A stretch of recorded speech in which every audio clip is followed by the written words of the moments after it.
देवताओं के अनुसार एक बार दुर्वासा ऋषि के द्वारा देवराज इंद्र को मिले श्राप के कारण लक्ष्मी स्वर्ग लोक को छोड़कर अदृश्य हो गई। लक्ष्मी के चले जाने से इंद्र आदि देवता निर्बल और श्रीहीन हो गए। उनका सारा धन वैभव लुप्त हो गया। जब ये खबर दैत्यों को मिली तो उन्होंने स्वर्ग पर आक्रमण कर दिया और देवगण को पराजित कर स्वर्ग पर अपना कब्जा जमा लिया। उसके बाद निराश होकर इंद्र देवगुरु बृहस्पति और अन्य देवताओं के साथ ब्रह्मा जी की शरण में पहुँचे। हे ब्रह्मदेव, हमारी रक्षा कीजिए। दैत्यों ने स्वर्ग लोक पर अधिकार करके हमें स्वर्ग लोक से बाहर कर दिया है। देवराज इंद्र, देवी लक्ष्मी को पुनः प्रसन्न करने के लिए आप सभी देवता भगवान नारायण की कृपा दृष्टि प्राप्त करो, तो उनके आशीर्वाद से आपको खोया वैभव और स्वर्ग पुनः मिल जाएगा। इंद्र और अन्य देवताओं के आग्रह पर ब्रह्मा जी उनके साथ भगवान विष्णु की शरण में पहुँचे।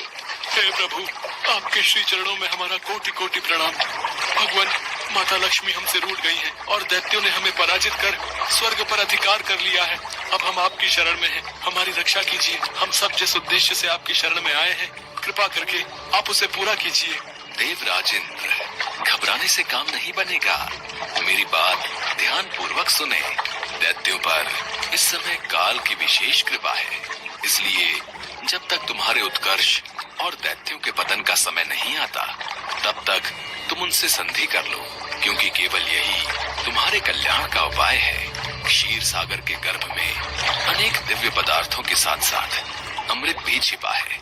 उसे पीने वाले के सामने मृत्यु भी पराजित हो जाती है। इसके लिए तुम्हें समुद्र मंथन करना होगा। ये कार्य अत्यंत दुष्कर है, अतः इस कार्य में दैत्यों से सहायता लो।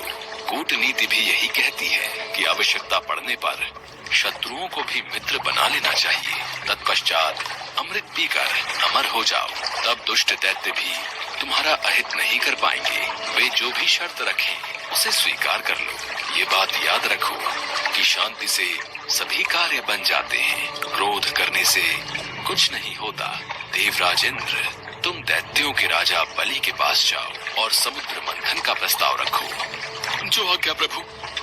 भगवान विष्णु के परामर्श के अनुसार इंद्रादि देवगण दैत्यराज बलि के पास संधि का प्रस्ताव लेकर गए। यदि मैं समुद्र मंथन में देवताओं की सहायता करूं, तो इसमें मेरा क्या लाभ होगा? समुद्र मंथन से देवता और दानव अमर हो जाएंगे, क्योंकि समुद्र मंथन से प्राप्त अमृत को पीने से हमें अमरता मिल जाएगी। यदि ऐसा है तो मैं समुद्र मंथन के लिए तैयार हूँ।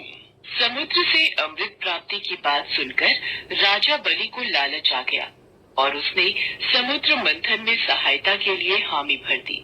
समुद्र मंथन के लिए समुद्र में मंदराचल पर्वत को स्थापित कर वासुकी नाग को रस्सी बनाया गया। तत्पश्चात भगवान विष्णु ने कूर्म अवतार में स्वयं कछुए का रूप धारण करके मंदराचल पर्वत को अपनी पीठ पर रखा, ताकि मथनी स्थिर रहे और समुद्र में डूब न जाए। देवता वासुकी नाग को मुख की ओर से पकड़ने लगे। इस पर उल्टी बुद्धि वाले दैत्यों ने उनसे कहा, वासुकी नाग को मुख की ओर पकड़ने में अवश्य तुम देवताओं का कुछ न कुछ लाभ होगा। हम भी किसी से शक्ति में कम नहीं हैं। हम मुंह की ओर का स्थान लेंगे। ठीक है, तो हम पूंछ के भाग से पकड़ लेंगे। हमें इसमें कोई आपत्ति नहीं है। अमृत पाने की इच्छा से सभी बड़े जोश और वेग से मंथन कर रहे थे।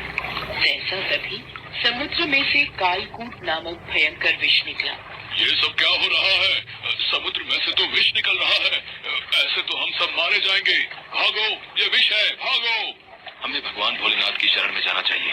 अब वही इस परेशानी का हल बता सकते हैं। महादेव, समुद्र मंथन से विश्व बह रहा है, जो पूरी पृथ्वी पर संकट फैला रहा है।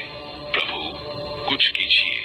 आप सबको परेशान होने की कोई आवश्यकता नहीं है। मैं इस विष का पान करूंगा और उसे अपने कंठ में रोक लूंगा। सभी देवताओं की प्रार्थना पर महादेव समुद्र मंथन से निकले विष को हथेली पर रखकर पी गए, किंतु उसे कंठ से नीचे नहीं उतरने दिया।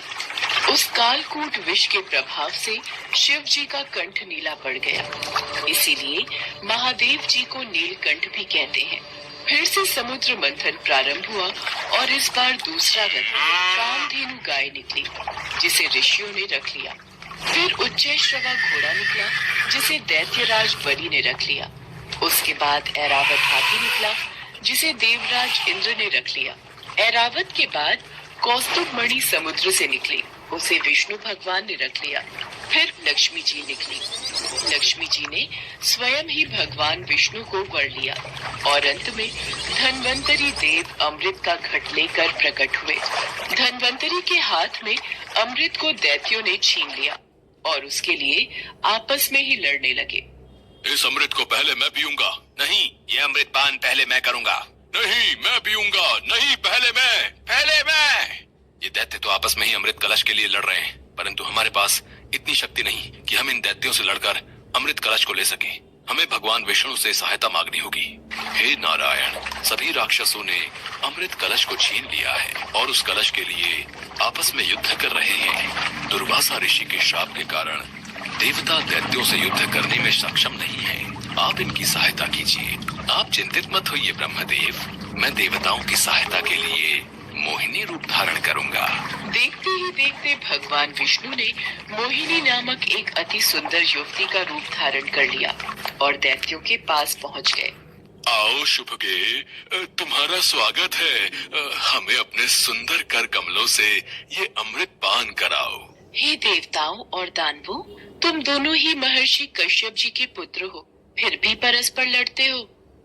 मैं तो स्वेच्छाचारिणी स्त्री हूँ। बुद्धिमान लोग ऐसी स्त्री पर कभी विश्वास नहीं करते, फिर तुम लोग कैसे मुझ पर विश्वास कर रहे हो? अच्छा यही है कि स्वयं सब मिलकर अमृत पान कर लो। ये श्रीहरि की ही कोई लीला है जिससे दैत्य उनके रूप पर मुग्ध हो गए हैं। सुंदरी, हमें तुम पर पूर्ण विश्वास है।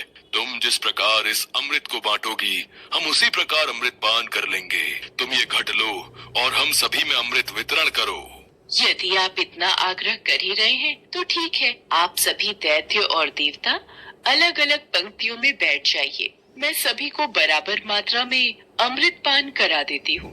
जैसी तुम्हारी इच्छा सुंदरी, हमें कोई आपत्ति नहीं है।